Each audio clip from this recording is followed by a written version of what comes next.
الحمد للہ المبدئ المعید الغنی الحمید ذی العفو الواسع والعقاب الشدید والصلاة والسلام علی اشرف الانبیاء خاتم النبیین سید المرسلین شفیع المذنبین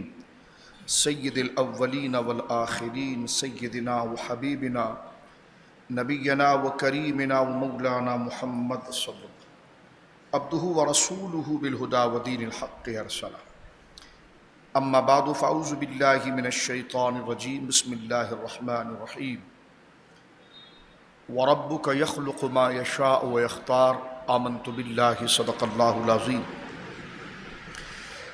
ببرکۃ ان اللہ ملائکۃ یصلون علی النبی یا ایھا الذین آمنوا صلوا علیہ وسلموا تسلیما اللہم صلی علی سیدنا وحبیبنا ومولانا محمد وبارک وسلم صلاۃ وسلاما علیک یا سیدی یا حبیبی یا رسول اللہ صلی اللہ علیہ وسلم۔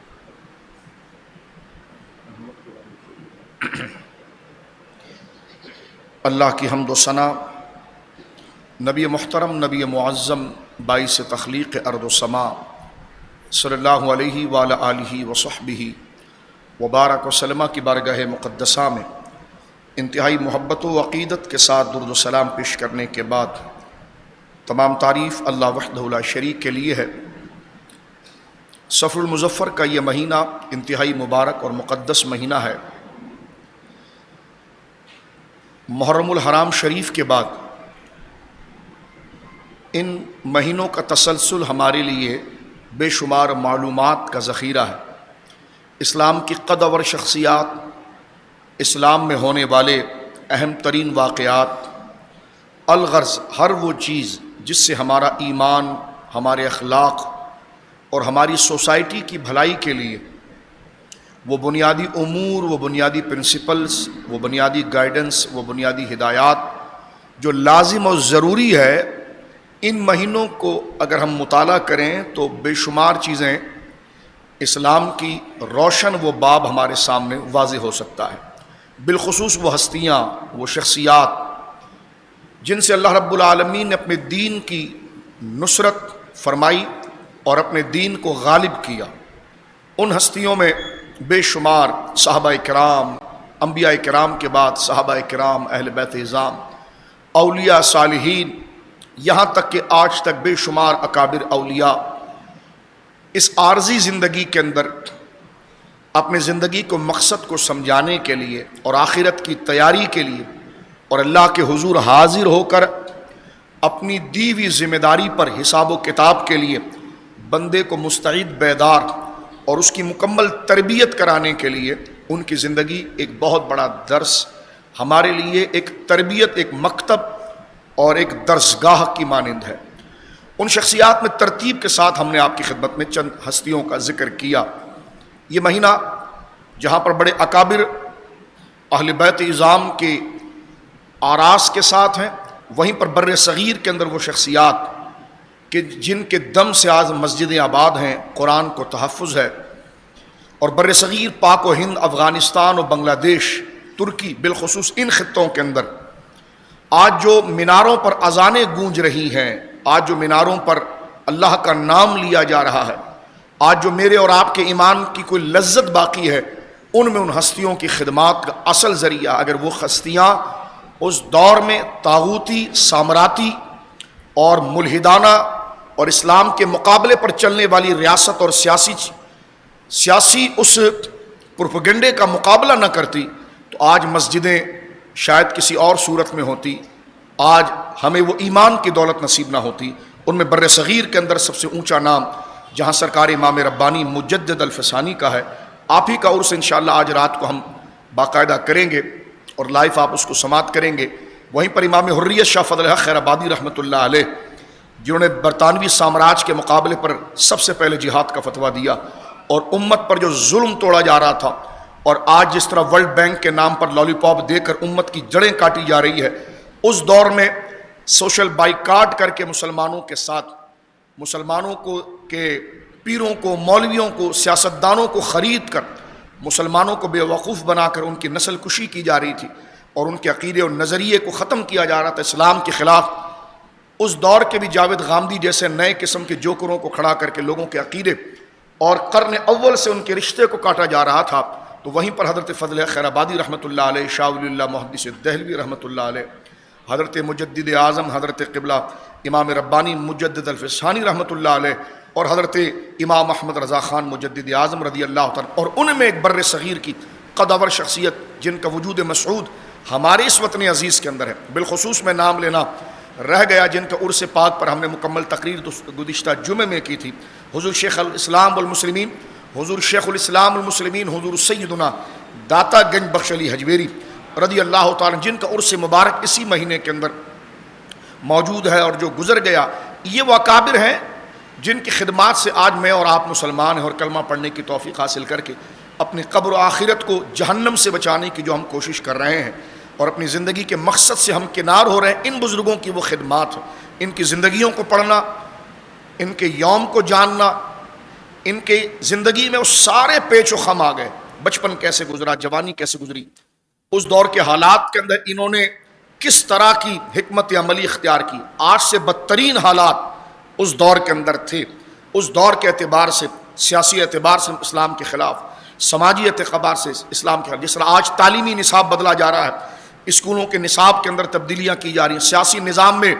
عجیب قسم کے جوکر لوگ آ گئے ہیں، قادیانیت، الحاد، بے دینی کو آگے کیا جا رہا ہے، ایک ورلڈ بینک کے نام کے اوپر اسلام مخالف بل لایا جا رہا ہے، اوقاف کا نام کا دھچکا دے کر مسجد اور مزارات پر پابندی اور مدارس پر پابندی لگا کر امریکہ اپنے مطلب کا کوئی نصاب دینا چاہ رہا ہے کہ آنے والی نسل کو یہودیوں اور عیسائیوں کے راستے پر چلے۔ یہی چیز اکبر نے کی تھی، اسی طرح برٹش نے پہلے دور کے اندر کیا تھا، اس لیے ورلڈ وار کا سلسلہ شروع ہوا تھا۔ اور اس قسم کی سازشیں جو اس وقت ہماری پاکستان کی حکومت کرنے جا رہی ہے، تو یقیناً یہ بہت بڑی بربریت اور یہ اسی طرح کی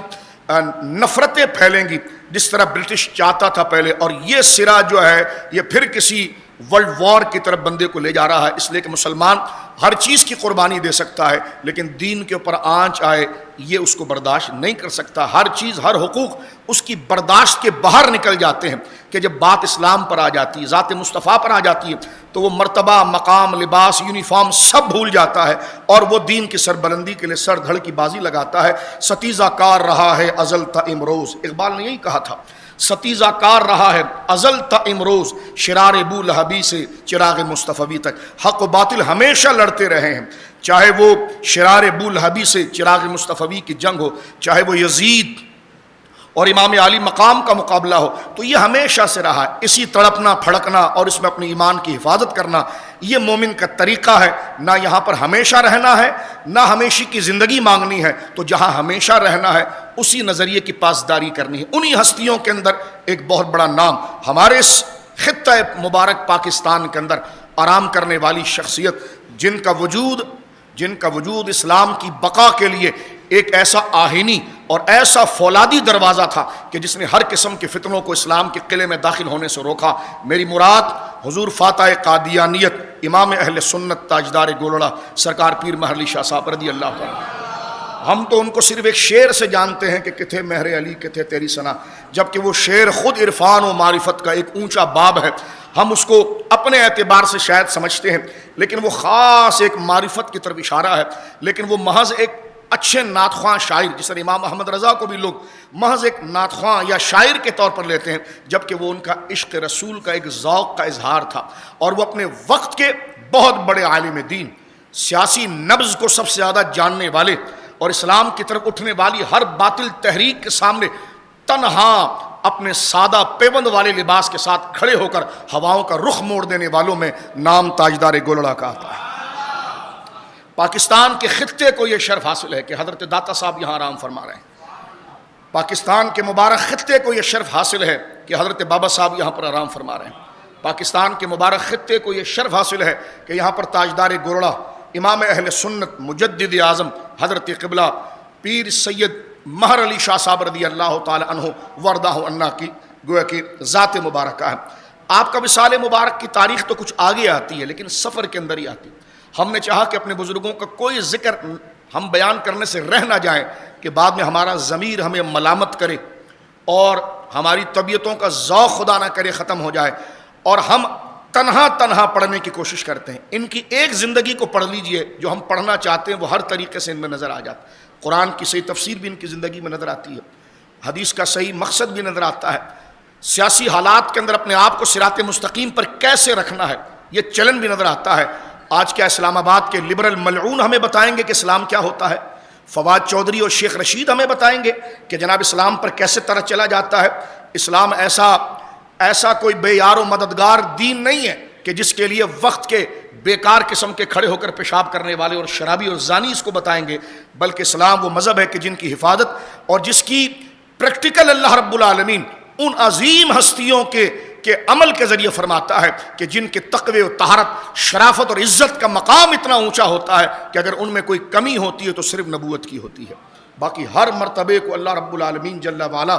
ان میں شرافت و کرامت کو واضح کرتا ہے. ان میں ایک عظیم شخصیت حضرت سرکار پیر مہر علی شاہ صاحب رضی اللہ تعالی عنہ کی ہے. آگے انشاءاللہ اعلیٰ حضرت فاضل بریلوی رضی اللہ تعالیٰ عنہ کے عرس میں ہم مزید بات کریں گے. قبلہ عالم حضرت پیر مہر علی شاہ صاحب رضی اللہ تعالیٰ عنہ یکم رمضان المبارک 1275 ہجری آپ کی ولادت مبارک ہے. اعلیٰ حضرت 1272 میں پیدا ہو رہے ہیں اور سرکار پیر مہر علی شاہ صاحب 1275 کے اندر 1275 اور اعلیٰ حضرت فاضل بریلوی 1272 یعنی 1272 ہجری بمطابق عیسوی 14 اپریل 1859 آپ کی ولادت طیبہ ہے. آپ گرڑا مقدسہ میں جو موجودہ راول پنڈی کے ساتھ وہ علاقہ وہ مبارک خطہ موجود ہے جہاں آپ کی ولادت طیبہ ہوئی ہے. آپ کا شجرہ مبارک 25 واسطوں سے حضرت غوث اعظم تک پہنچتا ہے. یعنی آپ جیلانی سید ہیں اور آپ حسنی سید ہیں اور اولاد غوث اعظم ہیں. آپ کا وقت اتنا نہیں ورنہ میں وہ مبارک ہستیوں کا نام ذکر کرتا اور آپ کی سیرت کی کوئی بھی کتاب آپ اٹھا کر دیکھیں اس میں آپ کا شجرہ مبارکہ کی یہ ترتیب واضح طور پر موجود ہے اور اپنے وقت کے اعلیٰ اصفیاء اتقیاء اور بزرگوں کا ذکر ہے کہ جو آپ کے آباء و اجداد انسسٹر آپ کے خاندان کے لوگ رہے. سرکار تاجدار گولڑا پیر مہر علی شاہ صاحب رضی اللہ تعالیٰ 25 واسطوں سے حضرت غوث اعظم رضی اللہ تعالیٰ کے شہزادے ہیں اور آگے 10 انکلوڈ کر لیجئے جو 36 واسطے سے آپ حضرت امام حسن تک پہنچ جاتے ہیں. یہ آپ کا شجرہ مبارکہ حضرت مولا امام حسن تک پہنچ جاتا ہے. آپ کی ولادت سے پہلے یہ ہمیشہ رہا ہے اللہ رب العالمین مستقبل میں جن سے کام لینا چاہتا ہے تو ان کے آنے سے پہلے ایسی بشارات، ان کا بچپن، ان کی جوانی اتنی شریف اور پاکیزہ ہوتی ہے جو سمجھدار، دانا اور بالغ النظر لوگوں کو پتہ چل جاتا ہے یہ بچہ عام نہیں ہوگا، اس بچے سے بہت بڑا دین کا کوئی کام ضرور ہوگا. یہ جتنی بھی ہستیوں کو اگر آپ دیکھیں، سرکار مجدد صاحب کے پیدائش کا وقت آپ دیکھیں پہلے سے بشارتیں موجود تھیں. فضل خیر آبادی کو دیکھیں، امام احمد رضا کو دیکھیں، حضرت تاجدار گولڑا کا بھی یہی ہے کہ آپ کی ولادت سے پہلے جب آپ اپنی والدہ کے صدف اقدس میں تھے اس وقت سے یہ بشارات بطور خواب کے آپ کے خاندان، آپ کے والد گرامی اور بالخصوص آپ کے سلسلہ قادریہ میں آپ کے پیر و مرشد حضور سیدنا پیر سید فضل الدین رحمۃ اللہ تعالیٰ علیہ جو آپ کے والد گرامی کے ماموں ہیں ان سے آپ نے سلسلہ طریقت کے اندر قادریت میں بیعت کی تھی اور یہ آپ کے خاندان میں بہت عظیم بزرگ تھے. حضرت فضل الدین رحمۃ اللہ علیہ، سید فضل الدین رحمۃ اللہ علیہ یہ حضرت پیر مہر علی شاہ صاحب رضی اللہ تعالیٰ کے والد گرامی کے ماموں ہیں. ان کو بھی یہ خواب نظر آیا کہ اس خاندان میں ایک چراغ ایسا روشن ہوگا جس کی روشنی سے سارا عالم اسلام روشنی حاصل کرے گا.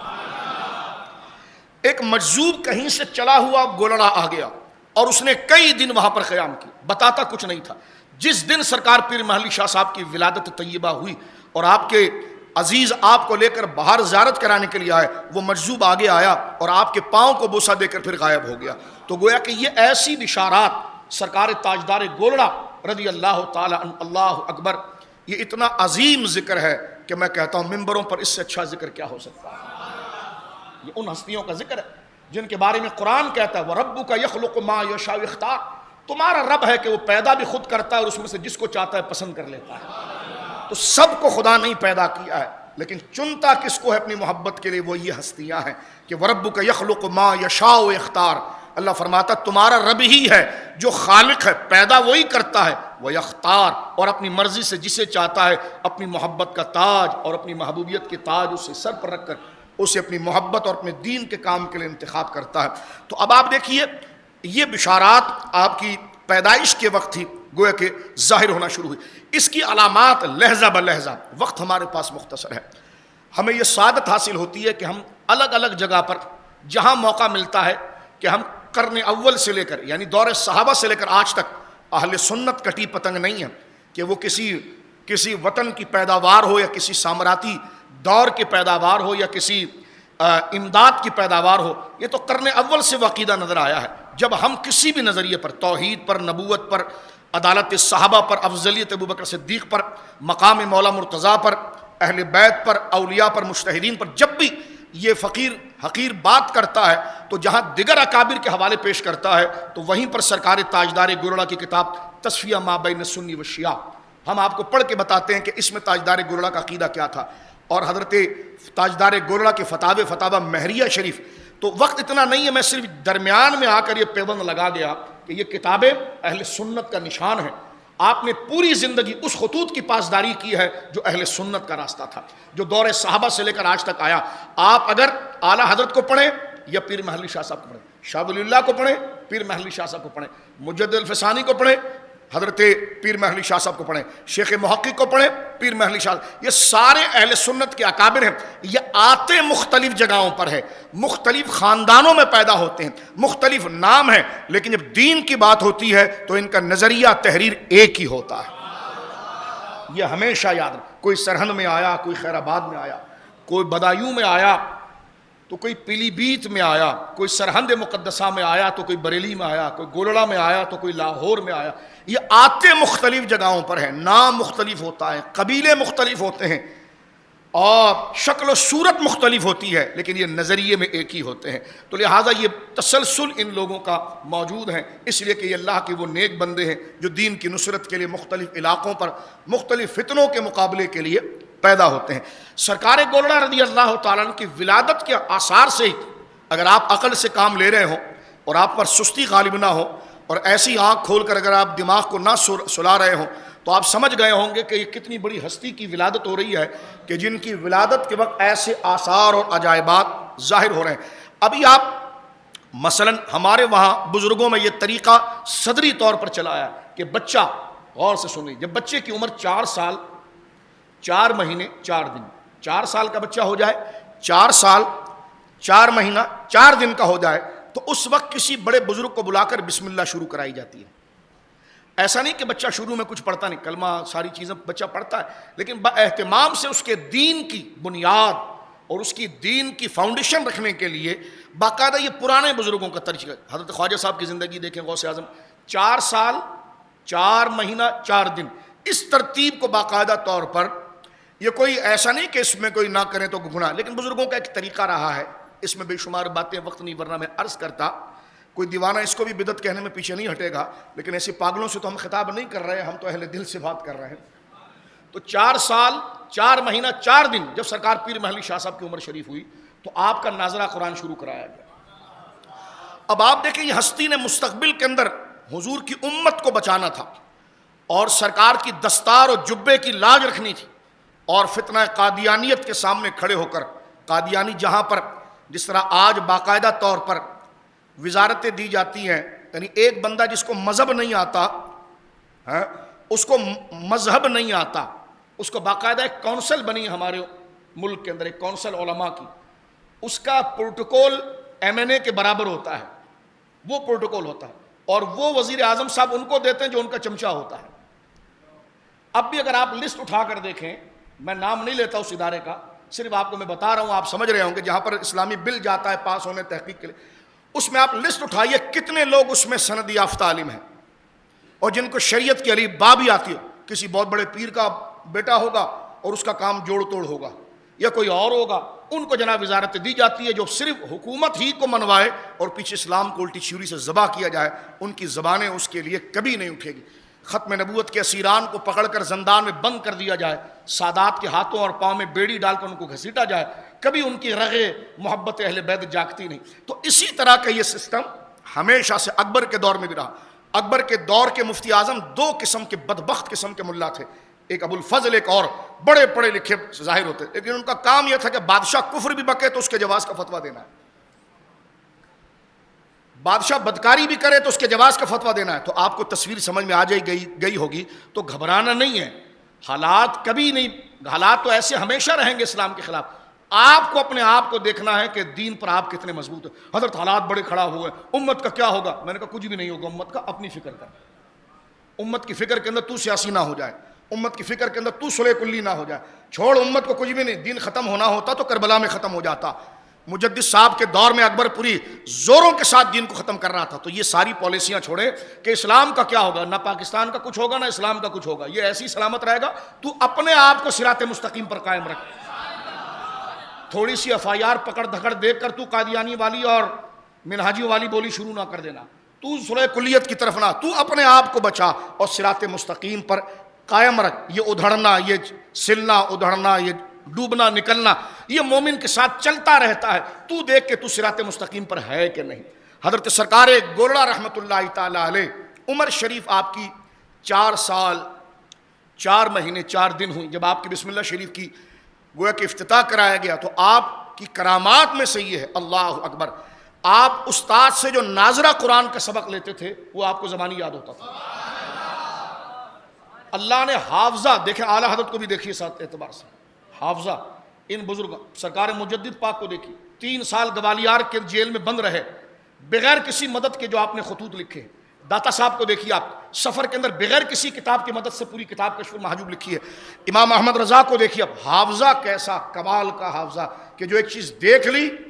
تو پتھر کی لکیر بن گئی۔ یہ اللہ رب العالمین کی طرف سے جو علماء ربانیین ہوتے ہیں، کیونکہ علم کی حفاظت حافظے کے ساتھ ہوتی ہے، تو حضرت مجدد حضرت گولڑوی رحمۃ اللہ علیہ کو اللہ نے وہ حافظہ عطا فرمایا تھا کہ 4 سال کا بچہ جو پڑھتا تھا، استاد اگر 1 صفحہ ناظرہ کا پڑھنے دے تو وہ 1 صفحہ زبانی یاد ہو۔ جس دن ناظرہ قرآن ختم ہوا، اللہ اکبر، اس دن پورا قرآن بھی حفظ ہو گیا تھا۔ یہ سرکار تاجدار گولڑا رضی اللہ تعالی عنہ وردہ عنہ کا مقام تھا۔ حضور قبلہ عالم تاجدار گولڑا رحمۃ اللہ علیہ نے کافیہ، جو ہمارے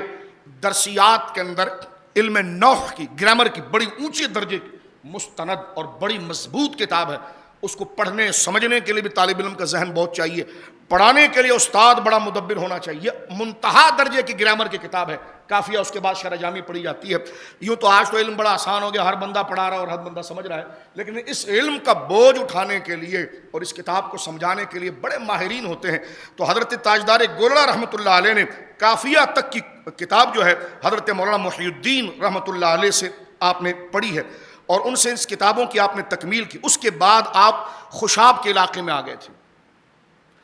میاں والی کے ساتھ۔ خوشاب کے علاقے کے اندر انگا شریف ایک جگہ ہے، وہاں پر آپ نے قیام فرمایا، اور حافظ سلطان محمود کے درس میں آپ ثابت آئے، اور تقریباً کتابیں جو احادیث کی کتب سے پہلے آتی وہ تمام کتابیں آپ نے سلطان پور کے اندر ضلع خوشاب میں آپ نے پڑھی، اور اتنی محنت سے پڑھی، یہ نہیں کہ سید کا بیٹا ہے، پیروں کی اولاد ہے۔ فرماتے سخت رات سردی کی ہوتی، میرے ہم درس ساتھی سو جایا کرتے تھے، اور فرماتے میں پڑھتا رہتا، یہاں تک کہ درسی کتاب، ابتدائی کتاب ہے، آج تو 1 گھنٹے میں ہمارا مطالعہ پورا ہوتا ہے، اللہ اکبر۔ تاجدار گولڑا کہتے ہیں کہ میں عشاء کی نماز جس وضو سے پڑھتا تھا، اور اپنے اوپر کمبل جو پتلا سا تھا اس کو لے کر میں سردی میں لیٹتا تھا تاکہ مجھے نیند نہ آئے اور سردی کی چمک مجھے جگا کر رکھے، تو کہتے فجر کی اذان ہو جایا کرتی تھی اور کتاب میرے ہاتھ میں ہوتی تھی۔ یہی طریقہ آپ کا وقت وصال تک تھا، وقت وصال تک آپ کے مطالعے کی عادت، یہی چیز ہم نے علماء ربانیین میں دیکھی۔ یہی حال اعلیٰ حضرت امام اہل سنت کا کہ 22 گھنٹے تک مطالعہ، 2 گھنٹہ آرام، ایک کرامات کا عجیب باب ہے میرے دوستوں۔ ان کو یعنی علم کے ساتھ تعلق نہ ٹوٹے، اور جب تک بندہ دنیا کے اندر فتنے میں رہتا ہے اپنے صحیح راستے کے ساتھ اس کی تازگی رہے، تاکہ علم جتنا پختہ ہوگا، یاد آوری رہے گی، تازگی رہے گی، تو مریدین کے ایمان کو بچانے کے لیے، امت تک لانے کے لیے، خود پر عمل کرنے کے لیے وہ تازگی رہے۔ یعنی اتنی محنت سے جو آپ کی اسٹوڈنٹ لائف تھی، آپ کی جو طالب علمی زندگی، اس میں آپ کا مطالعہ کے اندر اتنا شاق اور اتنا زیادہ مجاہدہ آپ فرماتے تھے۔ پھر 1290 میں 1290 میں حضرت قبلہ عالم مزید کتابیں جو آگے درجے کی اس کو حاصل کرنے کے لیے ہندوستان تشریف لے گئے تھے، اور وہاں پر علم صرف کا امام حضرت عنایت احمد کاکوری رحمہ اللہ جن کے علم الصیغہ بھی ہے اور دیگر کتابیں، ان کے شاگرد سے آپ نے مزید کتابوں کی تحصیل کی، جس میں مولانا لطف اللہ علی گڑھی رحمۃ اللہ، یہ اعلیٰ حضرت کے دوست تھے، حاجی امداد اللہ مہاجر مکی کے خلیفہ ہیں، ان سے بھی حضرت تاجدار گولڑا رحمۃ اللہ علیہ نے استفادہ کیا ہے اور تعلیم حاصل کی۔ اس کا مطلب یہ ہے کہ علم کسب کیا جاتا ہے، یہ نہیں کہ بڑے باپ کا بیٹا ہے تو مدرسے جانے کی کیا ضرورت ہے، پڑھنے کی کیا ضرورت ہے، جب بڑے آستانے پر پیدا ہو گیا تو ایسی جب مرید پیدا ہونے کے ساتھ ہی ہاتھ چوم رہے ہیں تو اس کو اتنا مست کر دیا کہ بڑا ہو۔ تو اکبر بھی تو یہی کرتا تھا، اکبر 14 سال کی عمر میں بادشاہ بنا، لوگ ہاتھ پاؤں چومتے تھے کہ جناب بڑے باپ کا بیٹا ہے، آگے چل کر ملحد ہوا، مرتد ہوا، سارے یعنی مسجدوں کے اندر اس نے مندریں کھڑی کر دی، اور کیا الہاد اکبر بدبخت نے نہیں کیا۔ تو لہذا بچہ کسی بھی خاندان میں آئے اسے پڑھنا لازم ہے تاکہ اس کے سامنے علم کی روشنی آئے۔ حضرت غوث اعظم جیسا قطب وقت، ان سے کسی نے پوچھا اللہ نے یہ ولایت کبریٰ آپ کو کیسے عطا فرمائی، تو اپنے قصیدے میں خود فرما گئے درست العلم حتی صرت قطبہ، میں اپنے استاد کے سامنے گھٹنے کو رکھ کر علم پڑھتا رہا اور پڑھاتا رہا، اللہ نے اس پہ عمل کے صدقے مجھے قطب وقت بنا دیا۔ تو یہ کبھی نہیں ہو سکتا کہ کتابیں نہ پڑھیں، علم حاصل نہ کرے اور صرف کسی بڑے باپ کا بیٹا ہو جانا یا بڑے نام کا بیٹا ہو جانا وہ کوئی سند کی نشانی ہو۔ یہ سرکار گولڑا کا میں آپ کو عملی مشق بتا رہا ہوں کہ کہاں کہاں سفر علم دین حاصل کرنے، خود اتنی عظیم ہستی ہیں۔ غوث اعظم کو دیکھیں، 4 سال کی عمر کی بات بتاتے ہیں غوث اعظم، فرماتے ہیں جب میں پہلی دفعہ مدرسے گیا نا مجھے فرشتوں کی آوازیں آ رہی تھیں اور فرشتے کہہ رہے تھے ہٹو ہٹو اللہ کا نیک بندہ آ رہا ہے، لیکن آپ نے اس بشارت پر کان نہیں دھرا بلکہ استاد کے پاس گئے، استاد کے جوتے بھی آپ صاف کرتے تھے، استاد سید نہیں تھا، استاد کے کپڑے بھی آپ دھوتے تھے، استاد کا بستر بھی آپ صحیح کرتے تھے، استاد کے گھر جھاڑو بھی آپ مارتے تھے۔ آج اسکول کالج یونیورسٹی کا بچہ اس بات کو کیوں بھول گیا ہے کہ وہ استاد کے سامنے ٹانگ پہ ڈانگ ڈال کے بیٹھے، ڈگری تو اس کے پاس آ جائے گی، علم کا نفع نہیں آئے گا، اخلاق نہیں آئے گا۔ علم علم علم انتہا نہیں، انتہا ادب ہے، رزلٹ علم نہیں، علم نالج لی جاتی ہے ادب اور مقام کو جاننے کے لیے، اور وہ جب آتا ہے جب بندہ اپنے علم کو حاصل کرنے کے ساتھ ساتھ اپنی درسگاہ کا بھی ادب کرے، اپنی کتابوں کا بھی ادب کرے اور اپنے استاذوں کا بھی ادب کرے۔ وہ دعا، وہ فیض علم کے نیچے، اس نقوش، ان خطے، ان ورڈز کے نیچے چھپا ہوا جو اصل راز ہے وہ کھلتا کب ہے؟ جب بندہ اپنی درسگاہ سے محبت کرتا ہے، اپنی کتابوں کا ادب کرتا ہے۔ آج بچہ آتا بیگ اٹھا کے زمین پہ پھینک دیتا ہے اور آگے سے کہتا ہے اس میں دنیات کی کتاب تو نہیں۔ میں نے کہا بھلے انگریزی کی کتاب ہے تو علمی نا، ضروری ہے کہ قرآن رکھا ہوگا تو اوپر رکھے گا، اور اگر انگریزی کتاب بھی تیری جو درس کی کتاب ہے جس سے تو شعور لے رہا ہے، سائنس کی کتاب ہے، ہسٹری کی کتاب ہے، جغرافی کی کتاب ہے، تو اٹھا کر پھینک دے تو یہ علم کی بے توقیری ہے۔ پاس تو نمبر 1 ہو جائے گا لیکن علم کا فیضان تیرے بدن پر جو کانٹے وہ کبھی ختم نہیں ہوں گے، تو لوگوں کو بھی تنگ کرے گا، خود بھی تنگ ہوگا، لوگوں کے لیے فساد کا باعث بنے گا اور خود اپنی آخرت کو خدا نہ کرے تباہ کرے گا۔ تو علم کا نفع کب آتا ہے؟ کہ جب کتابوں کے ساتھ ساتھ استاذ کا ادب ہو، معلم کا ادب ہو، جس سے بندہ دین لیتا ہے، اس درسگاہ کا۔ یہ ادب ایک ایسا انویزیبل راز ہے جس کو میں لفظوں میں نہیں بیان کر سکتا۔ گلاب کی خوشبو کو میں لفظوں میں نہیں بیان کر سکتا، پرفیوم کو میں لفظوں میں نہیں بیان کر سکتا۔ یہ جو سونگے گا، جو لگائے گا، اس کو پتا چلے گا۔ جو استادوں کے ادب کے ساتھ، یہ نہیں کہ صرف استاد کا ادب کرتا رہے کتابیں چھوڑ دے، کتابوں کی پابندی کے ساتھ استاد درسگاہ کتابوں کا ادب کرے، اس کے بعد ایک ایسا مخفی دروازہ کھلتا ہے جو ہماری عقلوں میں نہیں آتا اور پتہ نہیں چلتا کہ منٹوں میں بندہ زمین سے عرش تک پہنچتا ہے۔ یہ استاذوں کی دعاؤں سے ہوتا ہے، یہ درسگاہوں سے ہوتا ہے، اور یہ بھی شرط ہے کہ جب تک دونوں عقیدہ صحیحہ پر ہوں۔ یہ بھی آج فتنے کا دور ہے، جب دونوں عقیدہ صحیحہ پر ہوں، یہ نہیں کہ صرف استاد ہی اور میرا پیر ہی، اس میں بھی شرط عقیدہ ہی ہے، اس میں بھی شرط ایمانی۔ تو سرکار پیر مہدی شاہ صاحب رضی اللہ تعالیٰ، یہ میں صرف آپ کے ذہنوں میں ڈال رہا ہوں کہ بڑے لوگوں کے کام کتنے بڑے ہیں۔ بڑے لوگ جو کرتے ہیں ان کا ہر کام بڑا ہوتا ہے، تو یہ محنت دیکھیں مطالعے کے اندر، کتابوں کو ٹائم دینے کے اندر، 1 گھنٹے کا ٹیوشن پڑھا بعد میں چھوڑ دیا، پورا دن کھیلنے میں گزار دیا، تو یہ علم کیسے آئے گا؟ آپ فرماتے ہیں کہ میری ساری عمر وہاں پر گزری۔ اس کے بعد آپ بیعت و خلافت کے لیے اپنے والد گرامی رحمۃ اللہ تعالی علیہ کے مامو جان حضرت سیدنا پیر طریقت شیخ الاسلام پیر سید فضل الدین رحمۃ اللہ تعالی علیہ سے آپ نے سلسلہ قادریہ کے اندر بیعت کی۔ اس کے بعد جب آپ مکہ مکرمہ پہنچے نا، وہاں آپ کی ملاقات شیخ المشائخ حاجی امداد اللہ مہاجر مکی رحمۃ اللہ علیہ سے ہوئی۔ حاجی صاحب رحمۃ اللہ علیہ نے آپ کی پیشانی کو کہ اللہ کے ولی تھے اور ہمارا کسی سے ذاتی کوئی اختلاف نہیں، مرید غلط راستے پر چلے گئے لیکن حاجی صاحب رحمۃ اللہ علیہ اللہ کے ولی تھے، حاجی امداد اللہ مہاجر مکی رحمۃ اللہ تعالی علیہ نے جب سرکار گولڑا کو دیکھا، اس وقت ہی آپ نے ایک جملہ کہا تھا کہ اللہ رب العالمین دین کی بہت بڑی دیوار کو گرنے سے آپ کے ذریعے روکے گا اور اللہ وہ کام لے گا. اور اعزازاً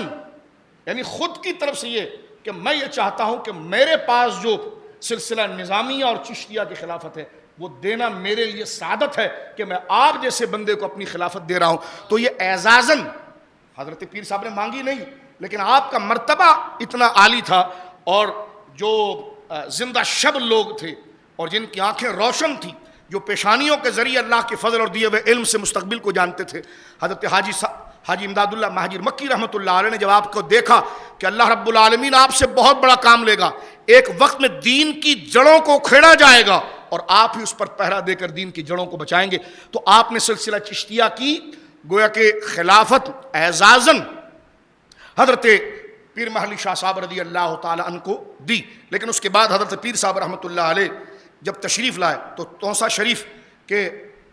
عظیم بزرگ پیر پٹھان رحمۃ اللہ تعالی علیہ حضور سیدنا خواجہ سلیمان توسوی رحمۃ اللہ علیہ کے خلیفہ اجل، جو بڑی درگاہ اور خانقاہ سیال شریف کے نام سے یاد کی جاتی ہے سرگودا کے اندر، سیال شریف کے سجادہ حضرت شیخ الاسلام میرے آقا سرکار قمر الدین سیالوی رحمۃ اللہ علیہ اور آپ کے شہزادے امیر شریعت جن کا حال ہی میں وصال مبارک ہوا، ان کے پردادا حضرت خواجہ شمس الدین سیالوی رحمۃ اللہ علیہ سے آپ نے 1300 میں گویا کہ خلافت حاصل کی، چشتیہ نظامیہ کی، اور سلسلہ چشتیہ نظامیہ کی خلافت آپ لی، اور آپ اسی سلسلہ مبارکہ کے اندر اپنے مریدوں کو بیعت فرماتے تھے. حضرت تاجدار گولڑا پر ایک دو بات مزید میں عرض کر دوں. بے شمار کتابیں آپ نے علم حق پر تحریر فرمائی. آپ کی بنیادی کتابوں کے اندر، جو بڑی مستند کتابوں کے اندر، ایک کتاب تحقیق الحق فی کلمت الحق، اتنی علمی کتاب ہے کہ جو خود ماہر مدرس ہوتا ہے نا، جس نے کئی سال پڑھایا ہو فن عربی کا، وہ اس کتاب سے استفادہ کرتا ہے، کیونکہ یہ کتاب کلمہ لا الہ الا اللہ محمد رسول اللہ کی تفسیر میں لکھی گئی اور اس سے ثابت شدہ عقائد جو ہیں وہ واضح کیے گئے. ہم بڑے اپنے آپ کو خوش نصیب سمجھتے ہیں کہ ان کتابوں کا تعارف ہم کرا رہے ہیں، کیونکہ بڑی چیزوں کا تعارف بیان کرنے والا خود بڑا ہو جاتا ہے. تحقیق الحق کی تصنیف کے بعد حضرت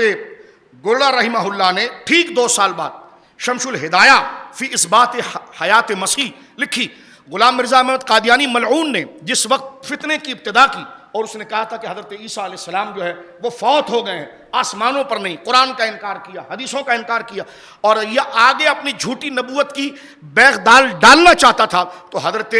سرکار گولڑا رحمۃ اللہ تعالی علیہ نے اس کے تمام اعتراضات جو امت کو گمراہ کرنا چاہتا تھا، اس کے رد میں آپ نے جو کتاب لکھی ہے وہ شمس الہدایہ ہے. اس کا جواب مرزا سے بن نہ پایا، لیکن اس نے اپنے چند زر خرید قسم کے ملا جن کو اس نے گمراہ کیا ہوا تھا، اور وہ بھی شانے تھے، کہاں گمراہ ہوتے، وہ پیسے کے چکر میں سب کچھ ادھر ادھر ہوئے، ان کو اس نے جمع کیا اور حضرت شاہ صاحب کی کتاب کا رد لکھوانے کی کوشش کی. تو پیر صاحب علیہ رحمت نے آخری کتاب جو 1902 میں لکھی، وہ آج تک مرزائیوں کے گردنوں کے اوپر ایک تلوار کے مانند ہے، اور اسلام اور ختم نبوت کا اونچا مینار ہے، اور اس کتاب کا نام ہے سیف چشتیائی. سیف چشتیائی آپ نے 1902 کے اندر تحریر کی اور مرزا غلام احمد قادیانی کے تمام اعتراضات کے جوابات دیے. خوشاب کے علاقے کے اندر فتنہ جاگا اور 11ویں شریف کے حوالے سے وما اہل بہ لغیر اللہ کی آیات کے انکار کے حوالے سے، شفاعت کے انکار کے حوالے سے، اور انبیاء قبر میں زندہ نہیں ہے معاذ اللہ اس حوالے سے، اور قبور اولیاء صالحین کی قبور سے باذن اللہ باعتبار سبب کے بھی گویا کہ مدد و استعانت لینا یہ شرک ہے، اس قسم کی بکواسات چلی آ رہی تھی، اور ایک آیت کا غلط استدلال کیا جا رہا تھا. یہ سوال گولڑا شریف میں جب سرکار گولڑا سے کیا گیا، میں طالب علموں کو کہتا ہوں یہ سورج نکل چکا ہے، اس کی روشنی خود سمجھ لینا، کتابیں اٹھا کر دیکھنا. آپ نے جواب میں کتاب لکھی تھی اعلاء کلمت اللہ فی بیان وما اہل بہ لغیر اللہ. اس میں آپ نے شفاعت کا ثبوت، حیات انبیاء کا ثبوت، اولیاء کاملین کے وسیلہ جائز ہے اس کا ثبوت، یہ اور نظر و نیاز عرفی اس کا ثبوت، اور 11ویں شریف کا ثبوت، یہ تمام چیزیں آپ نے اس میں دلائل و براہین کے ساتھ حضرت تاجدار گولڑا رحمۃ اللہ علیہ نے گویا کہ بیان فرمائی. اسی طرح آپ کی کتاب الفتوحات الصمدیہ، یہ احناف کے خلاف غیر مقلدین نے ایک کتاب لکھی تھی، آپ نے اس کے جواب میں یہ کتاب الفتوحات الصمدیہ لکھا ہے تقریباً اس کتاب کو 100 سال ہوا لیکن کسی نے اس کے خلاف قلم اٹھانے کی جرت نہیں کی. یعنی یہ آپ کے علم کی پختگی تھی, آپ کی زندگی کی آخری کتاب یہ تھی تصفیہ ما بین سنی و شیعہ. آپ سے سوال ہوا کہ شیعہ اور سنی کی دوستی ہو سکتی ہے؟ ادھر ادھر بھاگنے کی ضرورت کیا ہے؟ یہ کتاب مارکیٹ میں ملتی ہے, آپ پڑھیے. سرکار تاجدار گولڑا نے یہ کتاب اپنی زندگی کی آخری کتاب, اور علم جب آپ کا منتہا پر تھا, آپ نے کتاب لکھی اور سلوشن پیش کیا کہ اگر یہ چیزیں جو قرآن میں بیان ہے, جو نص ہے, جو خواہ بگاڑ کر بیان کرتے ہو, جو صحیح طریقہ یہ ہے صحابہ کے بارے میں, ابو بکر صدیق کی افضلیت کے بارے میں, مولا علی کے علم کی وسعت کے بارے میں, اس کو اگر قبول کر لیا جائے تو اتحاد ہو سکتا ہے. اور روافظ کے جانب سے پیش کردہ, اہل تشیع کی جانب سے پیش کردہ درجنوں اعتراضات کے جوابات آپ نے اس کتاب میں مثبت انداز میں, اصلاحی انداز میں پیش کیے کہ آپ غلط سمجھ رہے ہیں, قرآن کچھ کہہ رہا ہے, آپ سمجھ کچھ رہے ہیں. تو سرکار تاجدار گولڑا نے اپنی زندگی کی آخری کتاب تصفیہ ما بین سنی و شیعہ یہاں پر لکھی, اور اس بات کو ثابت کیا کہ ابو بکر صدیق ایسا افضل ہے کہ اس کے مقابلے میں افضلیت کسی کی نہیں. یہ آپ نے, اور آپ نے 30 سالہ, جس طرح میں نے حق 4 میں بھی بیان کیا, فرمایا 30 سالہ دور خلافت جو ہے اس کے لیے لازمہ یہ قرار پایا ہے کہ پہلی خلافت اسی کو حاصل ہوتی ہے جو تمام میں افضل ہوتا ہے. اور حضرت علی المرتضیٰ کے علم کے بارے میں لکھا کہ علم کی جزوی فضیلت اللہ نے مولا مرتضیٰ کو یہ دی تھی کہ خلفائے ثلاثہ آپ سے استفادہ علم کرنے کے لیے آیا کرتے تھے. یہ وہ توازن تھا جو سرکار پیر محلی شاہ صاحب رضی اللہ تعالیٰ نے یہاں پر بیان کیا. اور چلتے چلتے آخری بات میں عرض کروں, آپ کے پیر و مرشد نے, سیال شریف کے سجادہ نے آپ کو یہ کہا تھا کہ آپ قرآن کی کوئی تفسیر لکھیں, فتاوے پڑھیں, سارے دور کے مسائل, علم غیب, نظر و نیاز, یہ وہ. قادیانیت کے تو رد میں تو آپ مجدد ہیں نا, اور اس وقت ایک جملہ میں کہوں, اس وقت جن لوگوں نے مرزا غلام احمد قادیانی کے طوفان کو روکنے کی کوشش کی ان میں جید قسم کے علماء تھے. اور میں آپ سے کہنا چاہتا ہوں, سرکار پیر محلی شاہ صاحب کی علم کی بلندی اتنی تھی کہ جو علماء آپ کے پیچھے چل رہے تھے اور آپ کو امام کہہ رہے تھے, اگر ان کی حالات زندگی آپ پڑھ رہے نا تو آپ حیران ہو جائیں گے کہ مولا علی کا علم کیسا ہوگا. یعنی اپنے وقت کے اتنے بڑے بڑے عالم سرکار پیر محلی شاہ صاحب کے علم کی صلاحیت کو قبول کر رہے تھے, جس میں اکثر ذکر کرتا ہوں مولانا حسن فیضی. یہ چکوال میں رہنے والی ایک عظیم ہستی, سرکار گولڑا کے مرید تھے, اور اللہ رب العالمین نے علم میں وہ درک ان کو عطا فرمائی تھی. 35 سال کی عمر میں آپ نے وصال فرمایا تھا. مولانا کریم الدین دبیر رحمۃ اللہ علیہ کے وہ بھتیجے تھے. مرزا غلام احمد قادیانی جب سیالکوٹ کے اندر آیا اور اس نے کہا کہ میں نبی اس لیے ہوں کہ میری عربی بہت اچھی ہے, عجیب فضول دعویٰ تھا. عربی تو جناب اس وقت گورا بھی جا کر مصر میں پڑھ کے عبور حاصل کر رہا ہے اور اسلام کے خلاف لکھ رہا ہے, تو عربی اچھی ہونے سے کوئی نبی ہو جائے گا؟ تو عربی اگر اچھی ہے تو ابو بکر صدیق کی عربی سے اچھی عربی کس کی تھی؟ علی و حسن و حسین سے اچھی عربی کس کی تھی؟ غوث اعظم سے اچھی عربی کس کی تھی؟ تو اس نے ایک فضول سا دعویٰ کیا, جلدی سے سن لیجیے. اس نے کہا میری عربی, اس کو بڑا ناز تھا, آتا جا, وہ کہتے ہیں نا سمجھدار میرے بڑے بھائی بزرگ بیٹھے, جاہل بڑا جرری ہوتا ہے, پڑھا لکھا آدمی دعویٰ کرتے ہوئے جھجکتا ہے کیونکہ پڑھا لکھا ہوتا ہے نا, کہ یہ جو فارن چٹ اٹھ جائے نا تو وہ جرری جاہل ہوتا ہے. جاہل کے اندر جرت بہت ہوتی ہے, آپ میری اگر بات کو سمجھ رہے ہیں, جاہل کے اندر جرت فوراً گربان تک آ جائے. پڑھا لکھا آدمی سوچتا ہے, سمجھتا ہے, نتیجے کو دیکھتا ہے. تو مرزا نے یہ دعویٰ کیا کہ میری عربی سب سے اچھی ہے, اور میں نے اس پر جمعہ پڑھایا ہے. 1900 یعنی 1900, ابھی تو 2022 سے 1900 جب شروع ہوا, یہ صدی شروع ہو رہی ہے, 25 اگست کو جو مناظرہ طے پایا تھا لاہور کے اندر, مرزا نے چیلنج کیا اور اس نے کہا 40 علماء میرے مقابلے پر آئیں اور قرآن کی تفسیر لکھیں. تو حضرت پیر محلی شاہ صاحب کا ایک مرید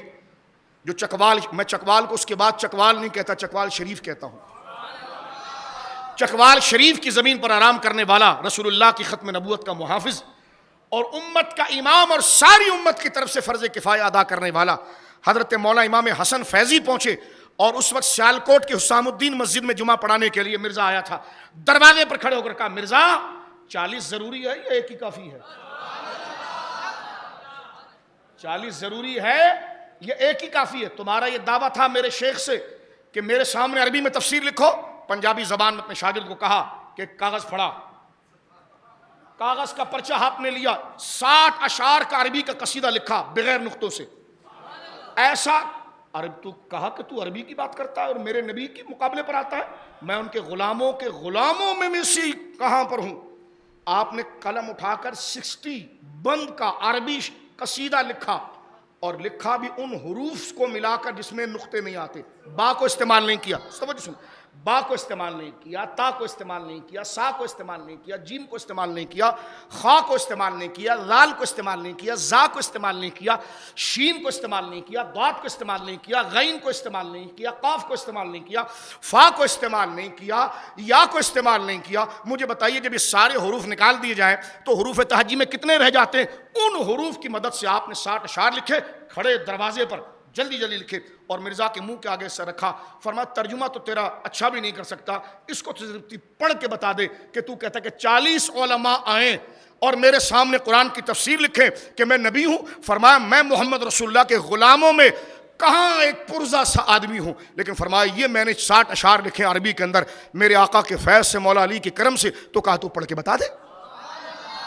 مرزا کئی دیر تک اس کاغذ کو پڑھتا رہا, تاریخ گواہ ہے, بن نہ سکی. اپنے مرتد خلیفہ نور الدین سے کہا پڑھیے, وہ بہت بڑا مولوی تھا. اس نے کہا حضرت سمجھ میں نہیں آتے. آپ نے کاغذ ہاتھ میں لیا, فرمایا تیرے شاگرد کو دے جاتا ہوں, جس دن بھی میں زندہ ہوں اور کہیں پر بھی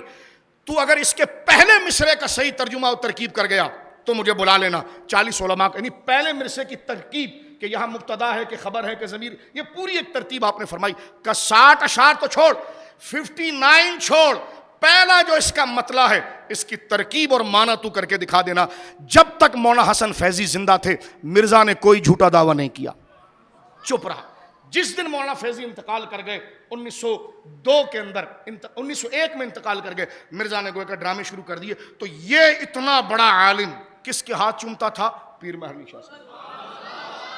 تو آپ اندازہ لگائیے یہ سرکار گولڑا رضی اللہ تعالیٰ عنہ کا مقام تھا. آپ کے مرشد نے یہ بات آپ سے کہی اور کہا کہ آپ قرآن کی تفسیر لکھیں. آپ نے مرشد کے حکم کی تعمیل کی اور لوٹ کر گھر گئے. کئی دن کے بعد آپ سرکار پیر محلی شاہ صاحب رضی اللہ تعالی عنہ واپس لوٹ کر آئے اور معذرت کی. توجہ سے سنیے, لکھنے والوں نے کہا معذرت کی. شیخ نے فرمایا مہر علی کیوں معذرت؟ فرمایا حضور قلم اٹھاتا ہوں تو معلومات اتنے میرے دماغ پر اترتی ہے کہ میرا قلم لکھنے سے قاصر ہے. آپ سمجھ رہے ہیں کیا کہنا چاہتا؟ آپ نے کہا قرآن کی تفسیر لکھیں. میں صرف سورہ فاتحہ کی الحمد کے لیے قلم اٹھاتا ہوں تو اس کے بارے میں معلومات میرے دماغ میں اتنی آتی ہے کہ اگر میں صرف الحمد کو لکھتا رہوں تو فرمایا کتنا لکھوں گا؟ تو فرمایا حضور مجھے کوئی اور مضمون دیکھ لیجئے. قرآن کی تفسیر لکھنے کی طاقت میرے قلم میں نہیں رہتی, اس لیے کہ میرے دماغ اور دل پر واردات علم کا اتنا ہوتا ہے. یہ سرکار تاجدار گولڑا کی علم کی انتہا ہے. آج مسجدوں کے ممبر انہیں سلام پیش کرتے ہیں. میرے دوستو بزرگوں, آپ یہ علم و آگاہی کا یہ روشن ستارہ اور علم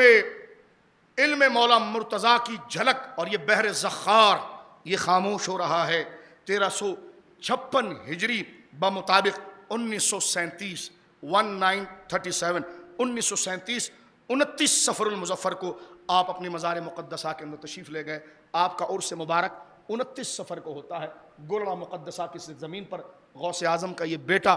علی المرتضیٰ کا یہ لال, سیدہ زہرا کی آنکھوں کا یہ ٹھنڈک اور اہل سنت کا یہ امام وہاں آسود خاک ہے. اللہ رب العالمین جل والا ان اکابر کے نقوش قدم پر ہمیں چلنے کی توفیق عطا فرمائے. اور سیاست ہو یا معاشیات ہو یا علم ہو, ان کی زندگی, ان کی بائیوگرافی. آپ گوروں کی بائیوگرافی پڑھتے ہو, اس گدھے کو کیا آتا ہے؟ آپ نے اگر پڑھنا بھی ہے تو پڑھیں ان اکابر کی بائیوگرافی, تو آپ کو پتا چلے کہ پہاڑ اور کانٹوں پر چلا کیسے جاتا ہے, پہاڑ کو راستہ کیسے بنایا جاتا ہے, حالات کا رخ کیسے موڑا جاتا ہے. آج ہمارا بندہ بھائی بڑا عالم ہو یا مولوی ہو جو بھی ہو, وہ حالات کو دیکھ کر حالات میں گھستا ہے. مومن وہ ہوتا ہے جو حالات کو اپنے پیچھے لے کر آتا ہے, اپنی تاریخ رقم کرتا ہے. اللہ رب العالمین تاجدار گولڑا کے صدقے ہم تمام کی مغفرت فرمائے اور ان کے وجود مسعود کے صدقے اس خطے پر کرم فرمائے. ربیع الاول شریف کی آمد ہے میرے دوستوں.